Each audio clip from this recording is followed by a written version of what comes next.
Before I get into this Buccaneers game, special shout out to Zach Ertz. He was traded to the Arizona Cardinals today in exchange for a fifth round pick and a cornerback named Tay Gowan. The Cardinals won this trade. Personally, I've always thought that Zach Ertz was worth a fourth round pick at least, but I'm just glad we were able to get something for him. At least we got something. Zach Ertz is a Philadelphia Eagles legend, as we all know. He caught the game-winning touchdown in Super Bowl 52, didn't drop a single pass that entire 2017 season. I believe he was 12 receptions shy of surpassing Harold Carmichael as our all-time leading receiver. That is unfortunate, but I'm happy for Zach Ertz. He's going to a very good team. The Arizona Cardinals are 5-0. They have a chance to go to the Super Bowl. He could maybe get another ring. It was an honor going to your final game as an Eagle and seeing you score that one last touchdown in Midnight Green. We love you, man. And I know that you're going to come back to Philly. He knows where home is. Zach Ertz is going to retire an Eagle. He's going to be in the Eagles Hall of Fame. I don't expect anybody else to ever wear 86 again for the Eagles. That number is going to be retired most likely. Props to you, man. We love you. So anyway, about last night, the Eagles lost to the Buccaneers 28-22. Another sloppy game. Another sloppy game. We were not good last night. Jalen Hurts, for the second straight game, he struggled mightily. Like last week, he was not good. A lot of overthrows, a lot of missed passes. He missed Kenneth Gainwell on one play. There was another play, I think he was targeting Jalen Reagor. That pass was overthrown and it got intercepted. And then later in the second half, he misses Quez Watkins for a walk-in touchdown again. He missed Quez Watkins for a walk-in touchdown last week at Carolina, and then it happens again this week. It's just a lot of problems for Hurts yesterday. The throws were ugly. Some of those throws that he made were very ugly.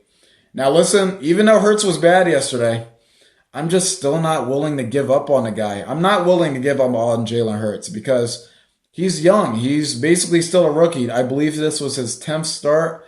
I'm just not ready to just throw this guy in the trash yet because he's a young dude. He's a young quarterback. He's inexperienced. He's raw. He's going to go through these kind of growing pains. He'll get better with time. I really do believe that Jalen Hurts will get better with time. And I'm willing to just go through this development with him just to see how he grows, how he goes through these tribulations. I am willing to see Jalen Hurts develop to get a real clear understanding of who we have because this 2022 quarterback class, it's not good.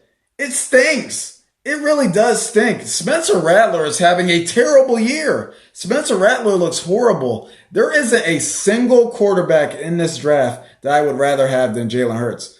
Honestly, there isn't. I think that we're better off sticking with Hurts, trying to see more of him, seeing what we have with him, letting him grow, letting him go through these trials of error, letting him make these mistakes, and just going through these growing pains with Hurts. I'm more comfortable with doing that than giving up 3 first-round picks potentially to move up to choose another quarterback. That's just me personally.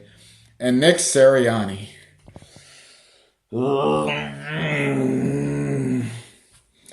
Nick Sirianni. Now, I'm going to be honest with you guys. I never expected us to run the ball well in this game because it's Tampa Bay. They have the best rushing defense in the NFL. I never expected us to run the ball well in this game. But did I read that data correctly? Did this man, Miles Sanders, only have 1 carry for 1 yard in the first half? 1 carry for 1 yard in the first half. Did I read that right? That is ridiculous. It is ridiculous. I get that it's Tampa Bay. I get it, but you gotta give him more carries. Come on, at least more than 1 yard in the first half. Oh my God, man. I'm saying the same crap every week. I am very disappointed. Nick Sirianni is becoming a huge problem with this team. Perhaps an even bigger problem than Jalen Hurts right now. It's just, I was expecting such a change of scenery, such a breath of fresh air from Doug Peterson, and we're just getting the same things with Nick Sirianni. It is literally the same things I was saying last year with Doug. Carson Wentz struggling week after week. Why are we not running the ball? Why are we not running the ball? Why are we not running the ball? It's the same thing this year. It's the same exact thing. And I am just, this offense. I keep saying we keep doing the same crap over and over. Enough with the RPOs. I am so sick. I am so tired of these RPOs. Stop with the RPOs. Stop with the screen passes. Stop with the dump off passes. It's just so frustrating. It's monotonous. It's frustrating. It's repetitive. Every team knows that what we're going to do. Every team knows that we're going to do. We do the same crap over and over. This offense is so stale. This offense is so vanilla. This offense is so predictable. Predictable as heck, man. It is so predictable. Now, in the second half of this game, the Eagles, they were down 28-7 at one point. In the second half of this game, they finally wake up and they start to respond. Admittedly, it wasn't garbage time, but I'll give them credit. They didn't just continue to let the Buccaneers just stomp on their throats. They began to fight back. I did see some resistance. I liked seeing the fight near the end.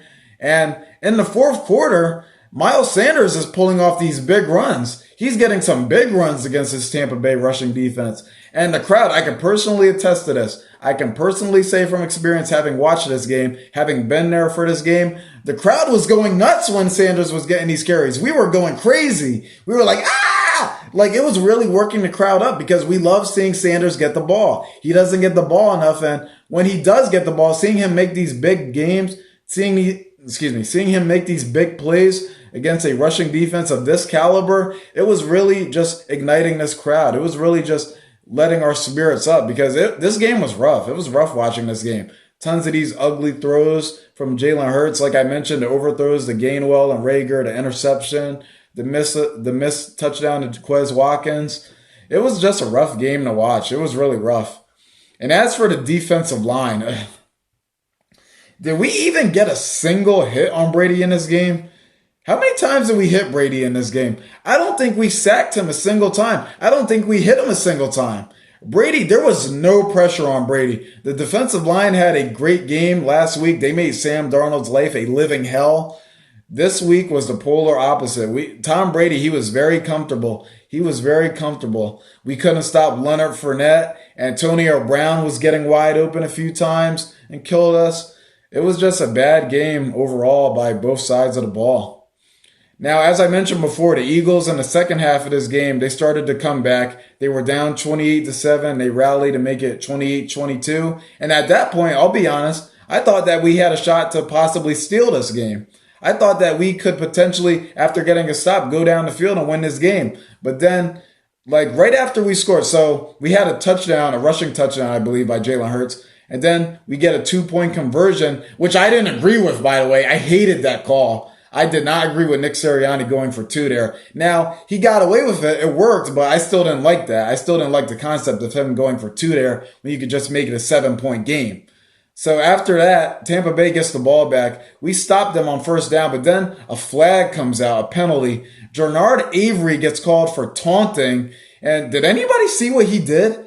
I didn't even see what he did. I was there watching the game. I didn't see what he did. And actually, there was a penalty earlier in this game by Miles Sanders, I believe. It was Miles Sanders, a personal foul. He was getting frustrated because he's getting ignored. I mean, 1 yard and 1 yard for one rushing attempt.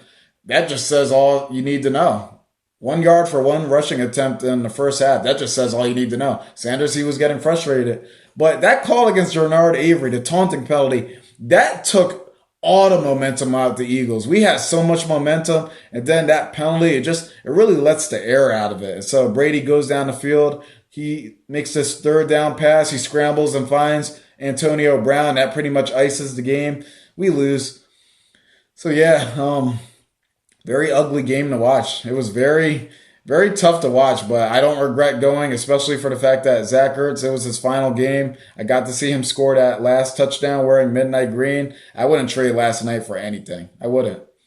But the good news for us is that from this point on, the schedule gets a lot easier. Next week, we have the Las Vegas Raiders, another game I'm going to. I leave out on Monday.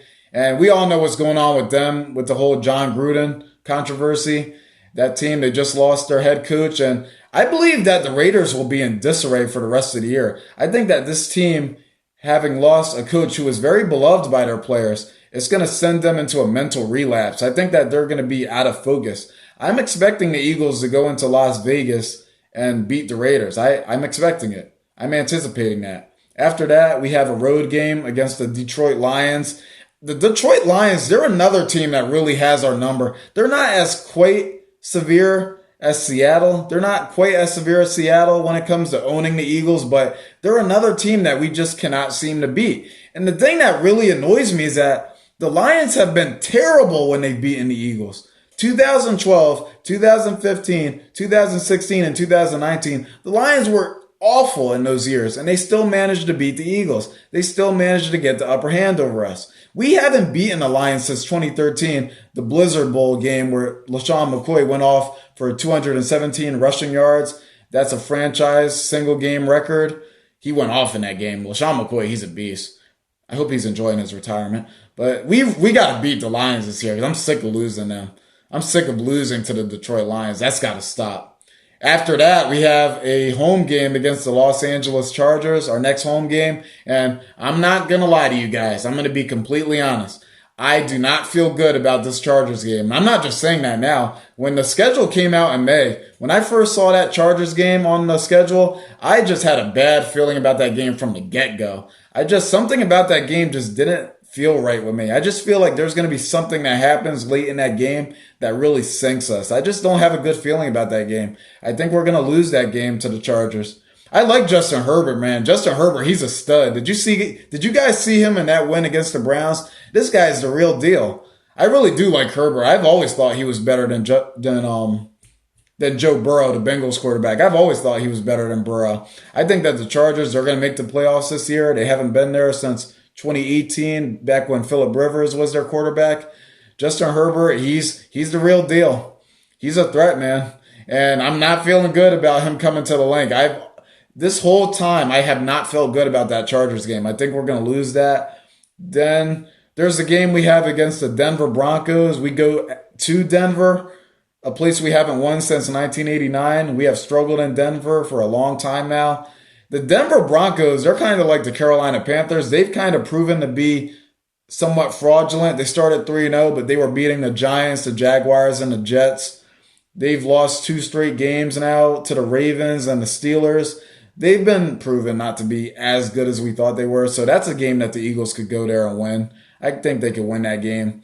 The Saints game could go either way. So they had that big win against the Packers on opening day, but then they lost badly to the Panthers, and they lost to the Giants. They lost to the Giants at home. They had a 21-10 lead over the Giants, and they choked it, and they lost that game in overtime. How do you lose to the New York Giants? How do you let that happen? The Saints game, that could go either way. I feel better about that one than the Chargers game. And then, of course, we get the New York Giants twice. We get Washington twice. The Jets, we get the New York Jets in Week 13, I believe. You got to deal with the Cowboys in the season finale, but it gets a lot easier from this point on for our Philadelphia Eagles. This loss, it was very frustrating. They rallied. I appreciated the effort I saw, but